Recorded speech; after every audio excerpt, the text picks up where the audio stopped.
In the shadowed corridors of power in the Philippines, a clandestine practice sends shivers down the spines of those deemed a threat to the status quo. Red tagging, a term whispered in hushed tones, unfolds like a dark dance between authority and dissent.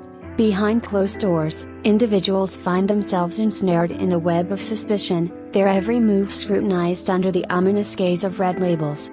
As the red tags proliferate, a chilling atmosphere of uncertainty descends, leaving the populace to wonder who will be the next target in this enigmatic game of political intrigue. Under the Article 3 Bill of Rights Section 4 of the 1987 Constitution of the Philippines, it dictates that, no law shall be passed abridging the freedom of speech, of expression, or of the press, or the right of the people peaceably to assemble and petition the government for redress of grievances.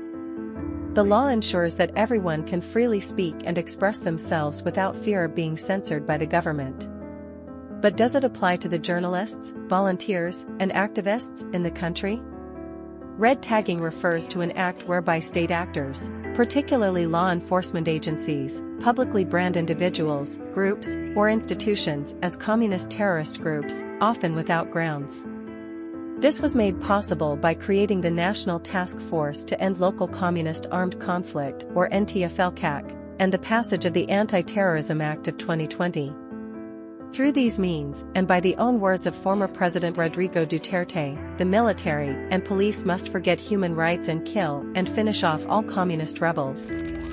This has led red tagging to be an issue of human rights abuse as activists, critics, and dissenters are labeled and equated as communists and terrorists. Violence against those red tagged has been rampant both online and offline. The act further legalizes warrantless surveillance, arrest, and detention without judicial proceedings. From July 2016 to June 2021, the human rights organization Karapatan recorded 421 victims of EJKs, 2,758 victims of warrantless arrest without detention, and 1,138 victims of warrantless arrest with detention as a result of red tagging. How has red tagging affected the freedom of expression and democracy in the country, or was it just a cover of the government to eliminate the voices of the people, who want to stop them from pursuing their selfish personal interests into fruition, and their inadequacy as officials? The simple initiative of Maginhawa Community Food Pantry by Ana Patricia Non has sparked bayanihan with the Filipino people during the COVID-19 crisis. With its slogan, "Give what you can, take what you need," the pantry helped aid communities as a resort to the government's inadequate response, as many Filipinos faced unemployment during the surge of the pandemic. Despite its good intentions and gestures, the initiative was still red-tagged, insinuating that the movement was associated with the CPP-NPA. Non was forced to temporarily shut down the pantry for fear of her safety as 3 police officers approached her and demanded her cell phone number. She was also accused of being a sympathizer of communist rebels, and her initiative was labeled as weapons of communists to recruit members. In a Facebook post of Peace Philippines, also shared by the QCPD, which has since been taken down.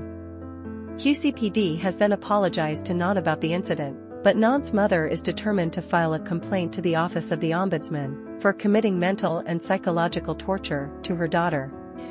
Another incidence of red tagging in the country is the case of Chad Book, which eventually led to his death.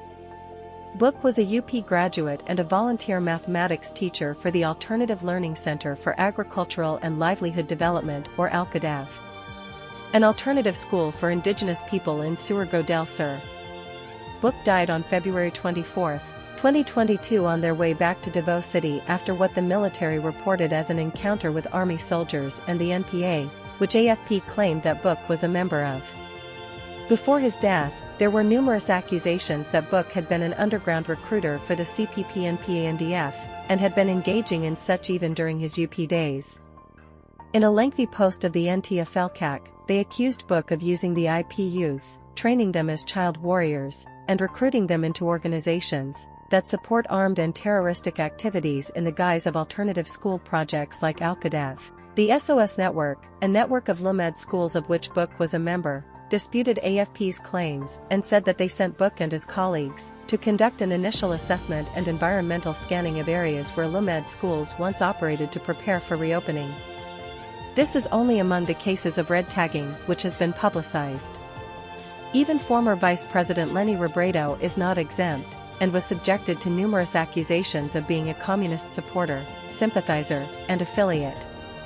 The former VP was accused of having ties with CPP and PANDF, facing bomb threats during her campaign rallies, and even her supporters were subjected to physical and online harassment.